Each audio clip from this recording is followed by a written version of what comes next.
Guys আসসালামু আলাইকুম, সবাই কেমন আছেন? এই যে দেখেন আমার সন্ধ্যা প্লাস স্ন্যাক্স নাস্তা। তো ফ্রিজ আর কি কুড়িয়ে আজকে ফ্রিজ পরিষ্কার করছে, আর ফ্রিজের মধ্যে এই যে এই 2 পিস ছিল। তো ভাজতে যে যে কি অবস্থা হয়ে গেছে, আমার পুড়ে সব শেষ হয়ে গেল, সব শেষ হয়ে গেল। মানে এমন পোড়া পড়ছে, জানি না ভালো লাগবে কিনা। এটা হচ্ছে চিকেন রোল, এই অবস্থা হয়েছে। আর এটা হচ্ছে 3 কোনাওয়ালা সিংড়া, এই যে এই অবস্থা হয়েছে। যাই হোক, আমি পোড়া হোক আর যাই হোক খাইতে পারবো। গাইস এই অবস্থা, তো সল দিয়ে দিয়ে এভাবে খেতে হবে, কিন্তু এটা কিন্তু অনেক গরম। আর আজকে ফ্রিজটা পরিষ্কার করলাম, আর দেখি এখনো 2টা স্ন্যাক্স আছে। তো শেষ হয়ে গেল, আবার বানাতে হবে মুন্নির জন্য। বিসমিল্লাহ। হুম,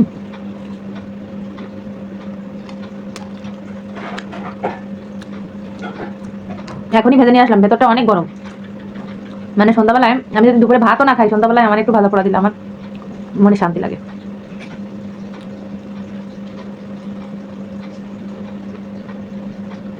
ইয়ামি। হুম।